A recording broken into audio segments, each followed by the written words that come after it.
So in this section, we thought we'd talk about listening and the role that a carer can provide in terms of helping someone certainly manage their anxiety and depression on their road to recovery. So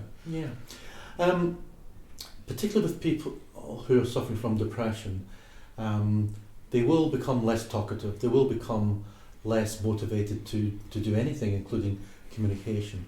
But they will continue to have conversations.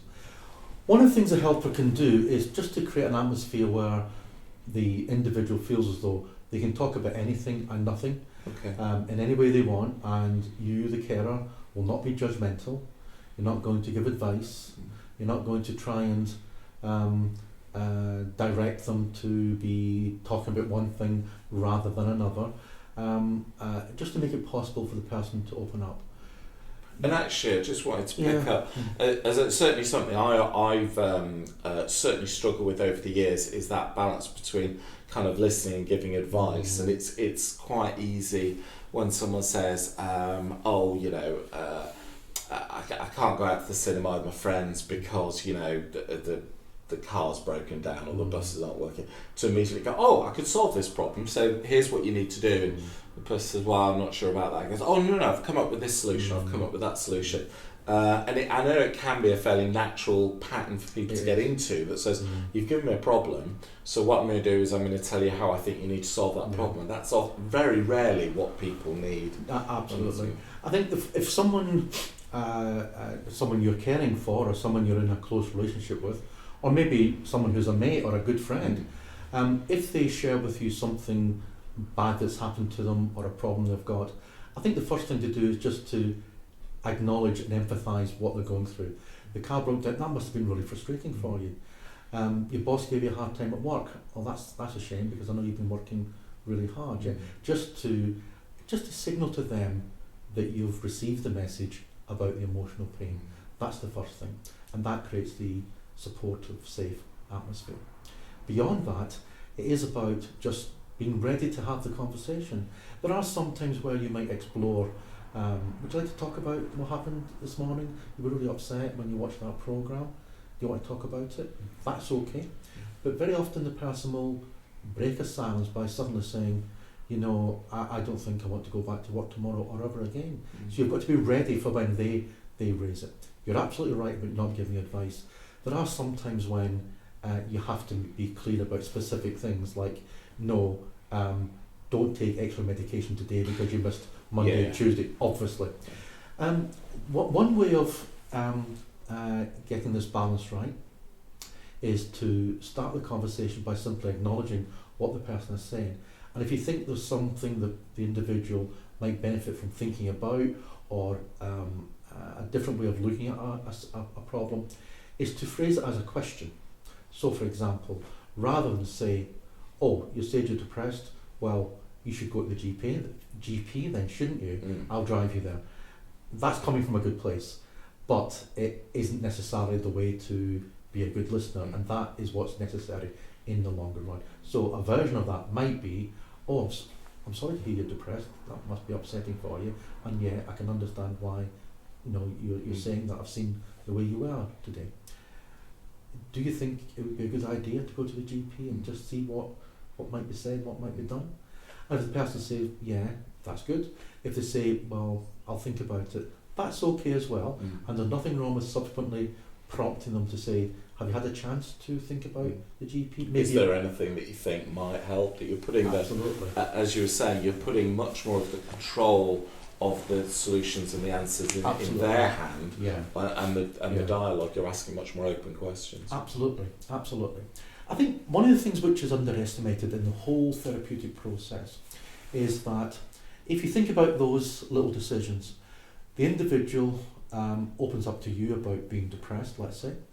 The individual decides, with your help, to go and see the GP. They actually go to the appointment. They actually listen to the doctor. They do decide to take the medication or sign up for some counselling or both, and then they actually take the medication or actually go along to their first appointment.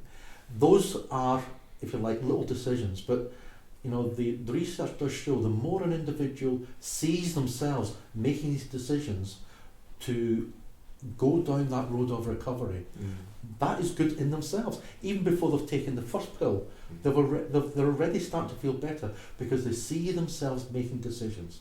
So it's no and they good. decide to do something and it happens. It's that small victory. Absolutely. It's like if Absolutely. someone wants to do some exercise, just physically going to the gym and finding out what time classes Absolutely. are, or even just looking at what gyms are. Definitely. Those steps can help people feel, I set myself a small goal and I achieved it. I set myself a small goal and I achieved Definitely. it. Absolutely.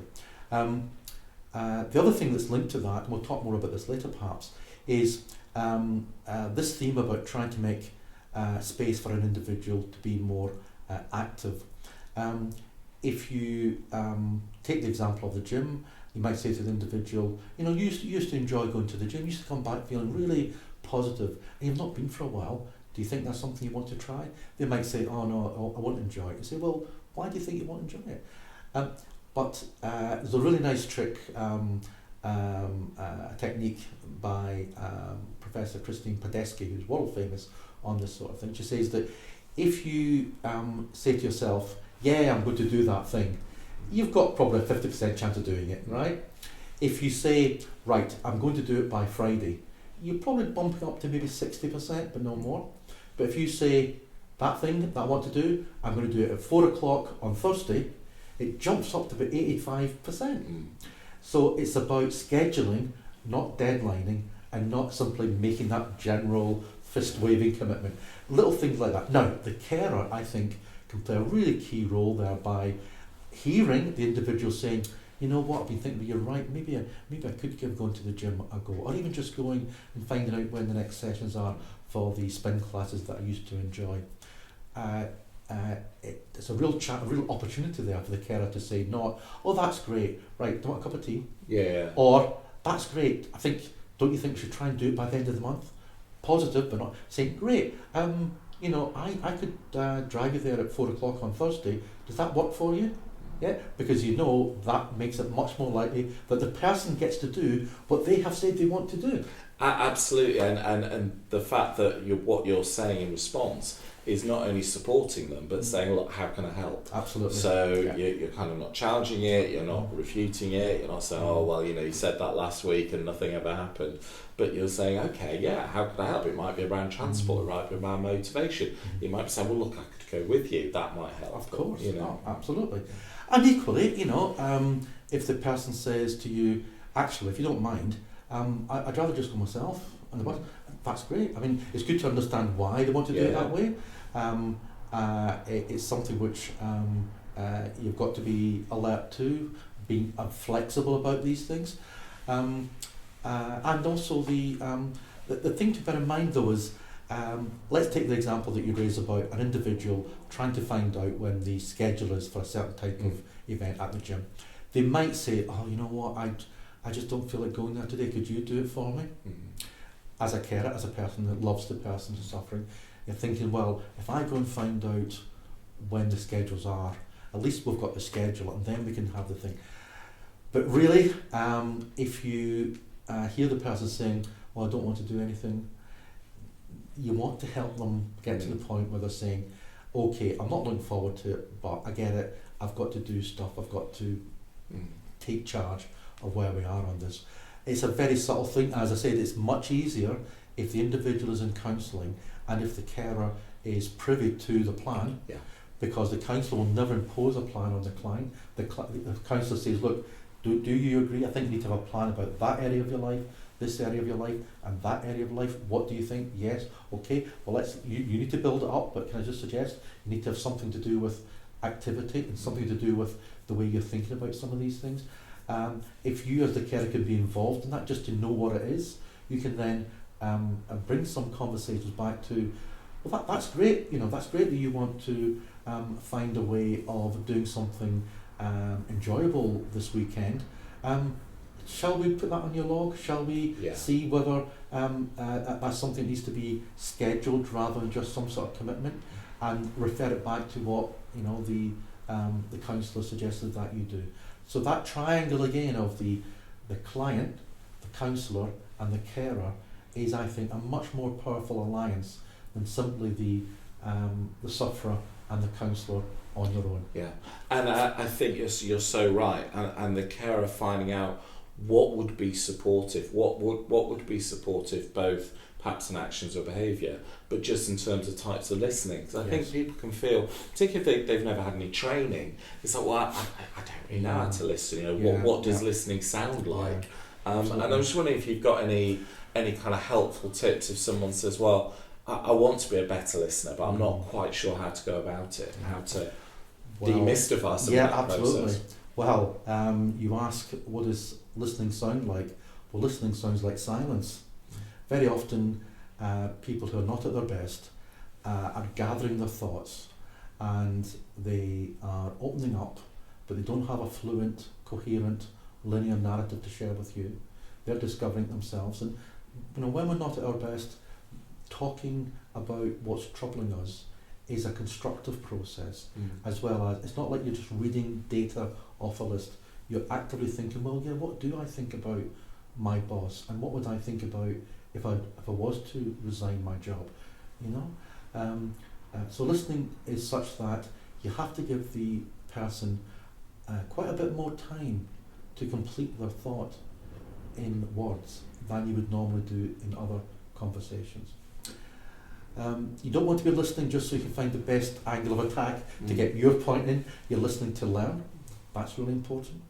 The other aspects about listening are that you can ask questions to help the person unpack things they want to talk about, but also to give feedback, not in the sense of, that was a really good point, well, that's got its place, but if the person's opening up to you about something they haven't opened up to you about before, you can just simply, nodding and smiling and saying, yeah, that's okay, or if it's appropriate, just holding their hand, just to reassure them that some of this stuff is new, and some of it is, I need to process it, but I'm really glad you're doing this. That empathy again, try not to run ahead of ourselves, just say, look, this must have been so difficult for you to go through, and difficult for you right now to tell me, and I just want to let you know that I understand that. One of the things I've sometimes found really helpful is to say to people, when do they most feel listened to, and what are those behaviours?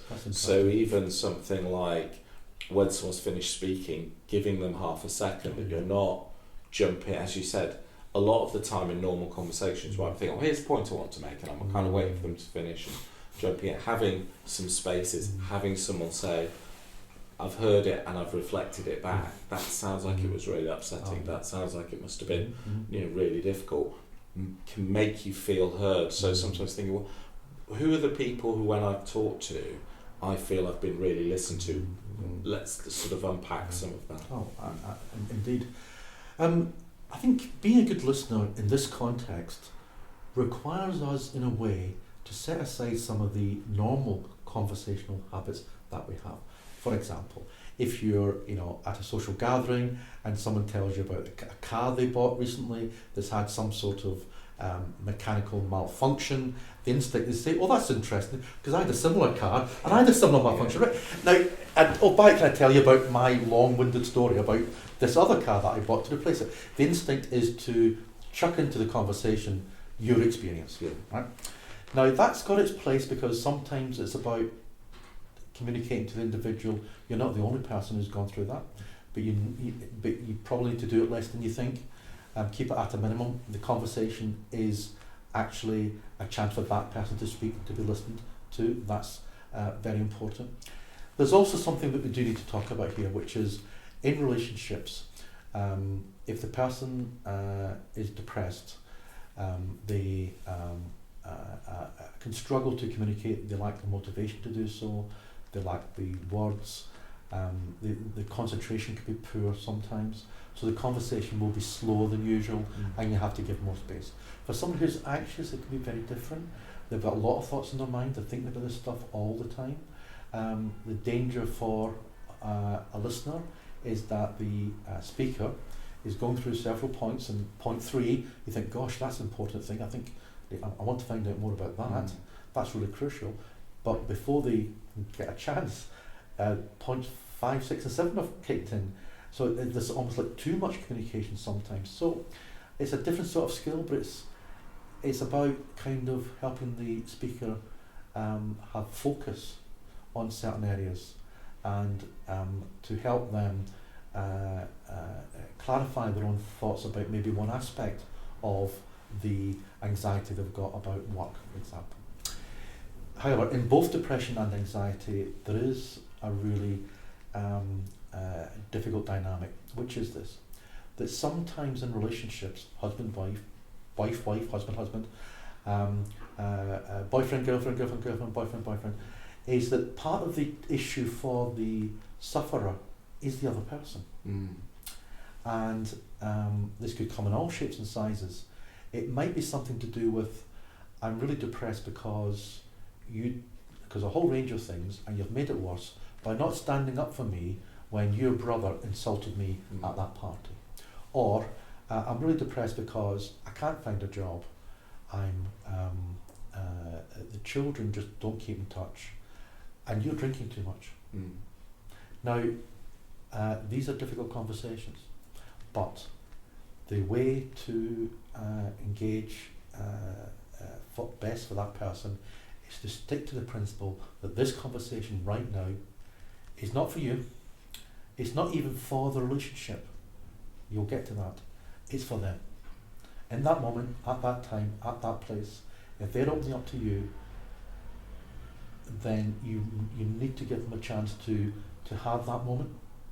I think that is very difficult. I think that's really, really important, because, as you said, particularly if they're saying, well, I'm having this difficulty, and part of the reason is the house is a mess because you're not doing enough housework. It can be very easy to feel defensive and to feel I'm being got at, and to almost bring back to that argument you had about the housework a couple of weeks ago, whatever. But as you said, to have that focus that says, okay, this conversation right now is about the other person expressing themselves. That conversation can happen at another day, but having the argument about the housework now isn't helping. Absolutely. And actually may derail what otherwise might be a really positive conversation. You're absolutely right, and I think, as I say, it is kind of going against the conversational habits that we have, which is if someone says something factually incorrect about you or something negative about you, you want to deal with that, right? That's perfectly reasonable. But at that moment, you need to stand back a little bit. But we mustn't forget that an individual who's depressed or anxious is suffering from not just a distressful set of emotions, but from a disorientating set of thoughts. Yeah. So the person might say, part of the problem is you're not keeping the house tidy. It might be because they're only remembering the times when it was less tidy than it could be, and forgetting about the times when you have actually tidied up or whatever. So you need to cut them a bit of slack in that situation. And exactly as you say, the temptation to then respond with escalation, saying that's not fair, I have been cutting down my drinking, and anyway, you had a bottle of wine to yourself yesterday. That is going nowhere helpful. And it may be the case at some juncture that there has to be a recognition that the challenges that an individual faces are part of a challenge that the relationship faces. And there may be scope for both individuals going to a counsellor, not simply with the carer to be there as an asset, as an additional helper, as a contributor, but as someone who's there to be part of a conversation about how everyone who's involved can rethink the way they're interacting with each other. And it is a difficult area which isn't really researched or given a lot of clinical focus, but in a relationship you can have one individual suffering from relatively serious depression or anxiety, and the other person is suffering from a milder form, but suffering nonetheless, and they get included in a lot of the coverage and discussion and support.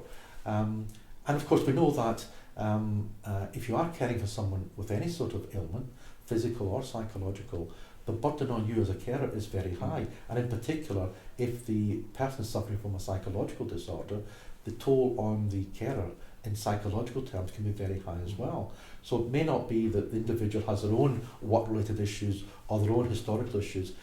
There's an anxiety and a sadness that comes from seeing someone you love going through such a terrible time, and also, to be honest, seeing that other person not being as nice to you and as caring about you and as acknowledging of you and accepting of your faults as they used to be when you first met or when they were in a better place.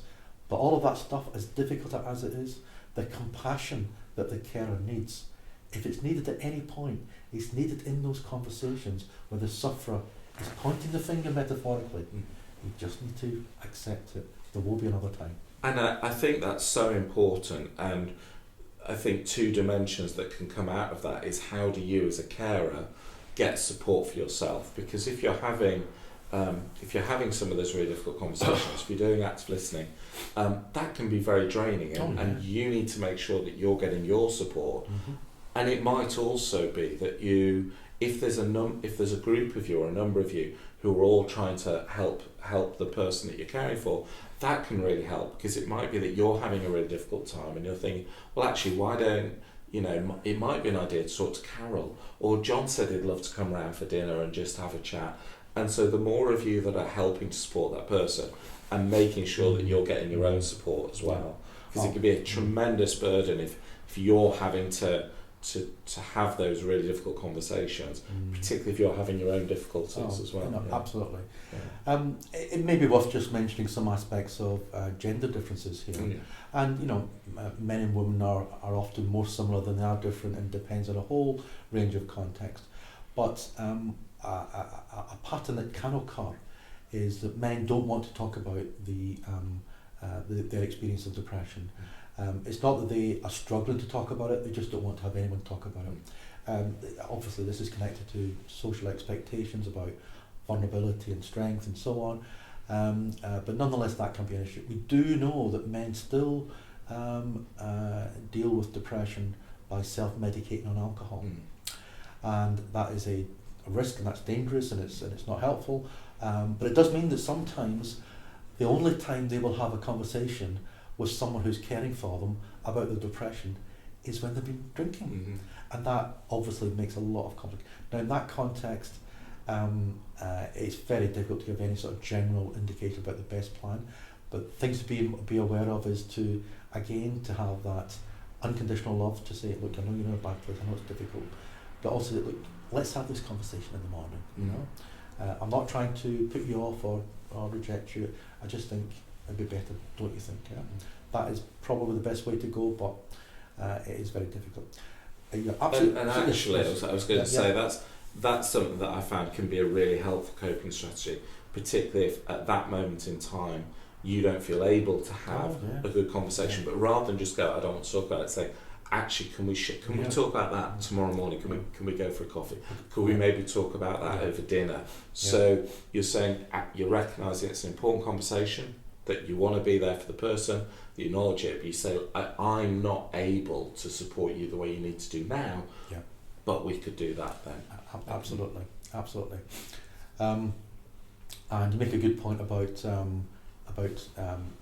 bringing other people into the conversation, in the broadest sense, in the same way that men are reluctant to tell anyone sometimes about what they're going through. Women are, again, men and women are very similar, but sometimes women, because of their existing social networks, they have more options about who they speak to. Women who suffer from depression, they're all different, they're all individuals, but there's a tendency sometimes for women to cut down on the social networks to just one or two people. Men tend to cut themselves off entirely. Trusted friends. So you don't get to decide if you're the trusted friend, you finish up just being trusted. So you might not have asked to be the person who's doing the listening, but again, it's that general human compassion. If someone that you know, but maybe you don't think of having a very close relationship with, maybe someone you've only met in the past few months, contacts you, really reaching out to you, you do have an opportunity to help them in a way maybe you weren't expecting. Maybe a way that you feel as though you're not actually trained for it, you probably aren't trained for it, but you can always help. And it is about giving the other person the time and the space to say what they want to say, for you to acknowledge the pain they are going through or have gone through, and just to signpost some resources, signpost some things, and if it is an issue about risk and self-harm, suicide, to tell them to phone the GP, phone the hospital, whatever needs to be done to do that. We don't always get to choose who asks us for help, but we can, if we possibly can, we should always be ready.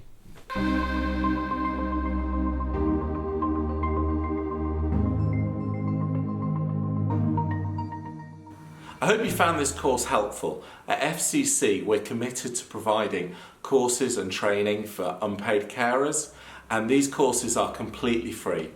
If you found this helpful, you could support our work in 3 ways. Please recommend it to any friends or people that you know that would benefit from the courses.